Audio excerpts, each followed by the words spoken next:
السلام عليكم ورحمة الله تعالى وبركاته. إذن خوتي خواتاتي، بادئ ذي بدء أقول لكم بأنني في قناة جديدة، هي القناة المغربية، ومعكم جيجي المغربية. وهذه القناة نتمنى أنها تروقكم وتنال إعجابكم، وأنها تتكلم عن المواضيع التي تهم الوطن، الصحراء المغربية وجلالة الملك محمد السادس الله ينصره، والأسرة المجيدة والشعب المغربي قاطبة.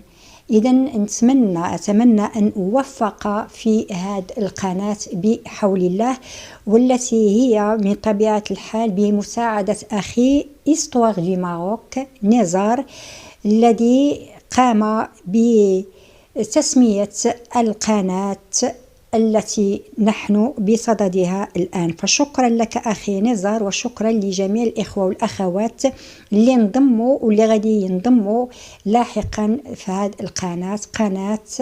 القناة المغربية.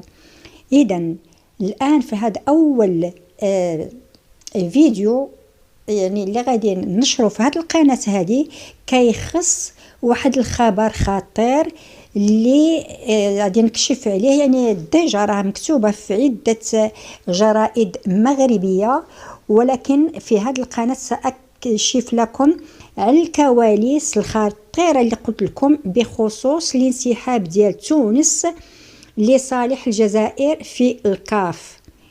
كان واحد تونسي غادي يعني يسجل، راه تسجل كاع في الكاف، ولكنه انسحب. كيف ذلك؟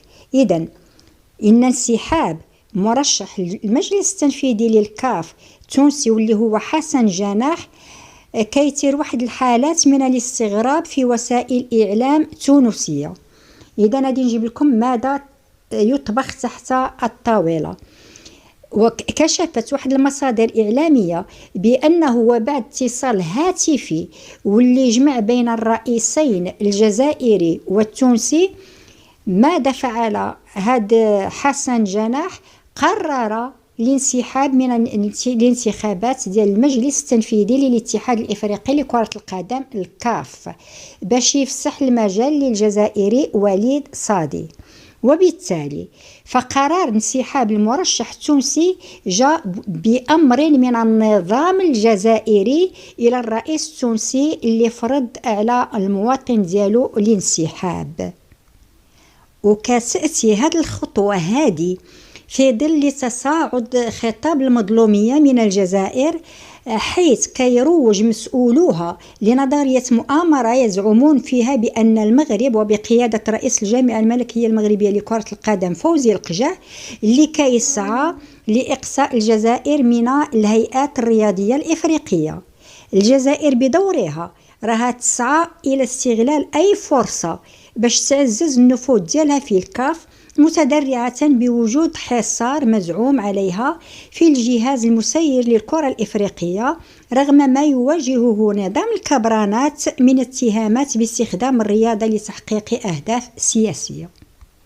وعليه تجدر الإشارة إلى أن لجنة الحكامة بالاتحاد الإفريقي غادي تجتمع لدراسة ملفات الترشح قبل عقد الجمعية الانتخابية ديالها بالعاصمة المصرية القاهرة شهر مارس المقبل، حيث بات الطريق معبدا أمام صادي باش ينتزع مقعد بالمكتب التنفيذي عن منطقة شمال إفريقيا في ظل انسحاب تونسي حسين جنيح. إلى اللقاء.